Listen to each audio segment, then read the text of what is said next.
مصر أرض الخير، كلمة بنسمعها طول حياتنا وكل واحد فينا بيفهمها حسب تخيله. في اللي شافها في الناس أو النيل أو الدلتا والزرع، ودي حقايق ما ينفعش ننكرها. بس حكايتنا النهاردة خير طالع من قلب جبال البلد دي ومن أغلى مكان فيها، سينا، البقعة المباركة من أرض مصر، أرض الفيروز، الأرض الوحيدة اللي تجلى عليها الله عز وجل، اللي طول عمرها أرض الخير والسلام، بتمد إيديها تاني بالخير من قلب جبالها اللي شهدت على تاريخ مليان بالمعجزات والانتصارات، مش بمناظرها الخلابة بس، لا، المرة دي الخير طالع من قلب الجبل، خير من قلب الحجارة، خير سموه الناس ثروات. والنهاردة هنعرف الحكاية لما مصر قررت تنشئ المجمع الصناعي للرخام اللي هدفه استغلال الثروات المحجرية من خلال فتح عدد من 30 ل 50 محجر رخام من جميع الخامات بشبه جزيرة سينا بنهاية عام 2022. تم إنشاء المجمع الصناعي للرخام بمدينة جفجافة على مساحة 1,750,000 متر مربع بطاقة إنتاجية تصل إلى 1.8 مليون متر مربع سنوياً، بالتعاون مع كبرى الشركات الإيطالية العالمية المتخصصة في المجال زي شركة بينيتي الإيطالية وتشمل معدات المحاجر، بدريني الإيطالية وتشمل جميع خطوط الإنتاج داخل المجمع، أوكما الإيطالية وتشمل الأوناش، تكنيما الإيطالية خاصة بمعدات تصنيع المشغولات الفنية.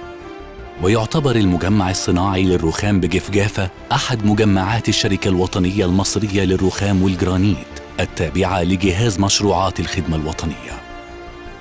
الغرض من إنشاء المجمع هو التنقيب عن خامات الرخام والجرانيت واستخراجها وتقطيعها وتجهيزها وإجراء أي عمليات صناعية عليها لجميع أنواع خامات الرخام اللي من أهمها إمبرادور مصري، تريستا، جراي، جولد، برونز، سرباجندا، فيليتو، سحابة، بريشيا داينو مصري، أبيض تبيري، ثم عمل جميع أنواع التشطيبات، غشيم، لامع، وش جبل، نصف لامع، هند، برشد، رمالة، حرق، بوش هامر، أنتيك،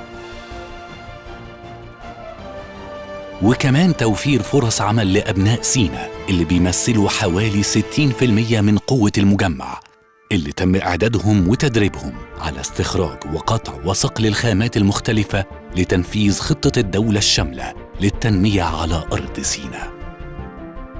بيضم المجمع منطقة تشوين البلوكات مزودة بأوناش جانتري حمولة 50 طن لكل ونش، منطقة تحميل البلوكات مزودة بأوناش جانتري حمولة 40 طن لكل ونش، وعربات لتحميل البلوكات حمولة 37 طن لكل عربة. وكمان المجمع بيضم عدد 6 منشار لنشر البلوكات إلى طاولات بطاقة إنتاجية 4800 متر مربع في اليوم، وعدد 10 ماكينات بلوك كاتر لنشر البلوكات إلى شرائح بطاقة إنتاجية 2000 متر مربع في اليوم.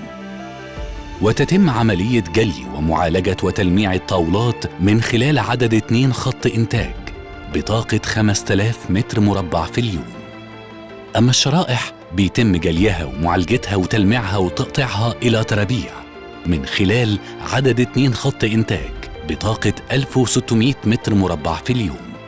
والمجمع كمان في عدد 2 فرن بإمكانية 36 طابق للفرن الواحد بطاقة إنتاجية 2900 متر مربع في اليوم لمعالجة خامات الرخام من الطاولات والشرائح بمادة الإيبوكسي اللي بتزود الصلابة واللمعان. ده غير خط تقطيع الطاولات إلى الترابيع بطاقة إنتاجية 1000 متر مربع في اليوم. ومش كده وبس، المجمع كمان بيقلل الهادر من خلال خطوط الفرايز بعدد 4 فريزة لتقطيع المقاسات الغير نمطية بطاقة إنتاجية 500 متر مربع في اليوم.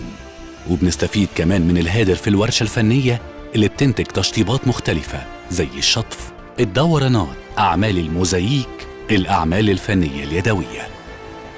وتنتهي دورة الإنتاج المجمع بمرحلة فرز وتعبئة المنتج النهائي.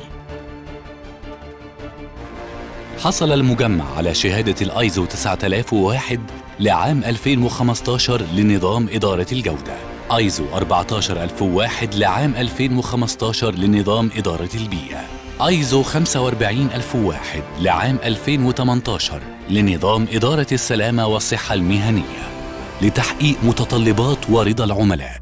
وده اللي خلى الشركة الوطنية المصرية للرخام والجرانيت رائدة في مجال استخراج وتصنيع الرخام والجرانيت وتصديره للعديد من الدول زي المملكة العربية السعودية، دولة ليبيا، دولة العراق، دولة فلسطين.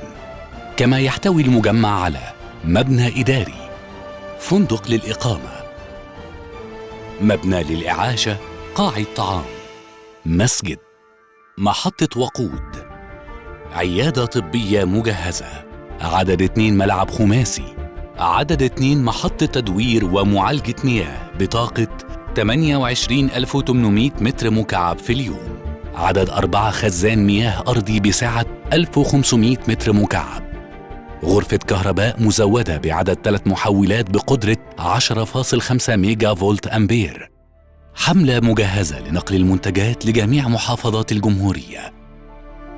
مصر بلد الخير، خيرها دايما للقريب والبعيد على مر السنين، علشان أرضها مليانة بالخير، ورجالة البلد دي عارفين إن أرضهم خيرها مش هيخلص، وأحلامهم هتتحقق بإذن الله.